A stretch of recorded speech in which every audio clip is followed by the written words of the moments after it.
एक गांव में एक जवान लड़का रहता था और वो अपने आलसपन और काम चोरी के लिए मशहूर था।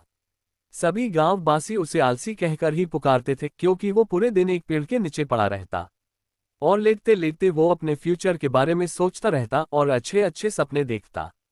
उसके दिन ऐसे ही आलस में गुजर रहे थे।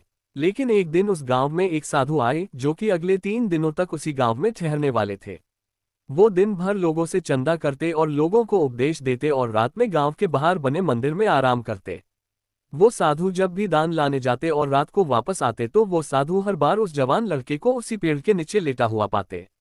साधु 2 दिनों तक ये सब देखते रहे और समझ गए कि ये लड़का मानसिक आलस का गुलाम है। लड़के ने लेटे लेटे ही अपना सर पहाड़ी की तरफ किया और अपनी नज़र उस पहाड़ की चोटी की तरफ ले गया और उसने साधु की तरफ देखा और उपहास लेते हुए कहा, यह असंभव है।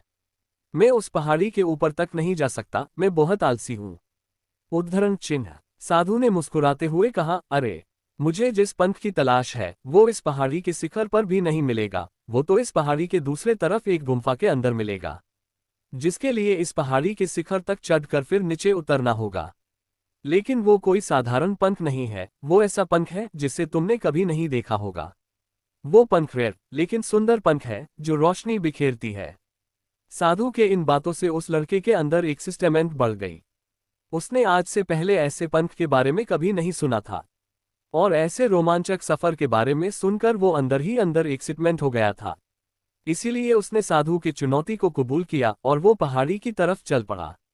लेकिन चढ़ाई बहुत लंबी और मुश्किल था। जल्द ही लड़के का शरीर थकने लगा, सांस फूलने लगी और शरीर से पसीना बहने लगा। लेकिन फिर भी उसने चलना जारी रखा। वो जैसे जैसे ऊपर और ऊपर चढ़ता गया उसे खुशी महसूस होने लगी जिसे उसने आज से पहले कभी महसूस नहीं किया था। तीसरे दिन जब वो वापस लौट रहे थे वो उस लड़के के पास गए जो अभी भी उसी पेड़ के नीचे लेटा हुआ था। साधु ने लड़के से कहा, बेटे, मेरे पास तुम्हारे लिए एक काम है। मैं चाहता हूं कि तुम उस पहाड़ी के चोटी तक जाओ और वहां से मेरे लिए एक पंख लेकर आओ। लड़के ने लेटे लेटे ही अपना सर पहाड़ी की तरफ किया और अपनी नज़र उस पहाड़ की चोटी की तरफ ले गया और उसने साधु की तरफ देखा और उपहास लेते हुए कहा, यह असंभव है। मैं उस पहाड़ी के ऊपर तक नहीं जा सकता, मैं बहुत आलसी हूँ। आखिरकार जब वो कड़ी मेहनत और लंबे कोशिशों के बाद पहाड़ी के शिखर पर पहुंचा तो वो पूरे तरीके थक चुका था।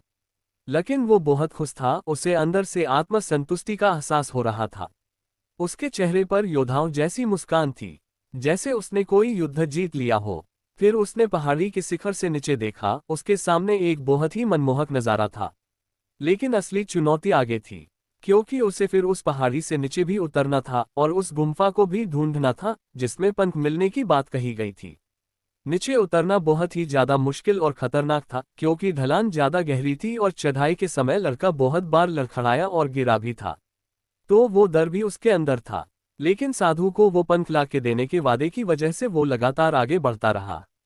काफी खोज, मुश्किल और कड़ी मेहनत के बाद जब वो अंत में गुम्फा तक पहुंचा तो उसने देखा कि पंख वहीं पड़ा हुआ था, जो के ऊपर एक बड़ी सुराख से आने वाली रोशनी की वजह से चमक रहा था। फिर उसने उस पंख को उठाया और उसके सुंदरता को देखता ही रह गया।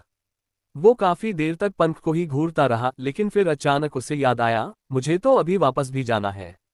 उसने खुद के तरफ देखा, वो पूरी तरह से थक चुका था और वो चिंता में पड़ गया कि वो पहाड़ में कैसे चढ़ेगा और वो साधु तक पंख कैसे पहुंच जाएगा। एक पल के लिए उसने हार मानने के बारे में सोचा, लेकिन उसे वो खुशी और गर्व की भावना की याद आ गई जो उसने पहाड़ी के शिखर पर पहुंचकर महसूस किया था।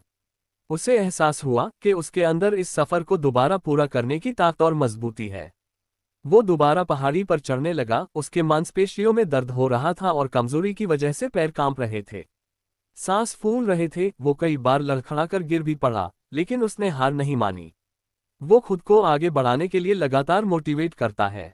अथक मेहनत और घंटों की कड़ी कोशिशों के बाद जब वो साधु के पास पहुंचा और उनके हाथों में वो पंख रखा तो उसके खुशी का ठिकाना न रहा।